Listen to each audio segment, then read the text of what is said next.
Diqqat talabalar uchun xush xabar. Endi ijara haqqining bir qismi qaytarib beriladi. Assalomu alaykum hurmatli tomoshabin, kanalimizga xush kelibsiz. Yurtimizda va jahonda sodir bo'layotgan eng so'nggi va dolzarb xabarlardan doimo birinchilardan bo'lib xabardor bo'lib turishni xohlasangiz, kanalimizga hoziroq podpisatsiya tugmachalarini bosib, videolarimiz davomida bir dona like tugmachasini bosib qoldirishni unutmang. O'qish bilan birga ijarada yashaydigan talabalar uchun quvonarli yangilik bor.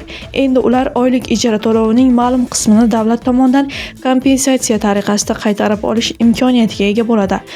Bu tizim orqali yoshlar ijara xarajatlarini yengillashtirish hamda moddiy yukni kamaytirish maqsad qilingan. Eng muhimi, endilikda bu jarayon uchun universitetga yoki bankka borish talab etilmaydi. Barcha amaliyotlar to'liq onlayn tarzda amalga oshiriladi. Bunda talabalar quyidagi bosqichlarni bajarishlari kifoya.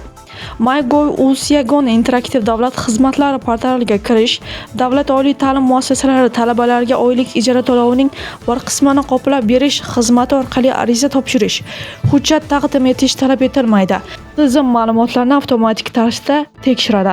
Agar ariza ko'rib chiqilib, ma'qullansa, Toshkent shahrida yashovchi talabalar bazaviy hisoblash miqdorining 1 baravari miqdorda, viloyatlarda istiqomat qiluvchi talabalar esa bazaviy hisoblash miqdorining yarmi miqdorda kompensatsiyaga ega bo'ladi. Ma'lumotga ko'ra, arizalar har oyning 1-7 kunlari mobaynida qabul qilinadi. Tizim orqali murojaat qilgan talabalarning hisob raqamlariga mablag'lar to'g'ridan-to'g'ri o'tkaziladi. Mazkur tashabbus yoshlar manfaatlarini qo'llab-quvvatlash, ularning turmush sharoitini yaxshilash va ijtimoiy adolatni ta'minlash yo'lidagi yana bir muhim qadam sifatida baholanmoqda, deyilgan xabarda.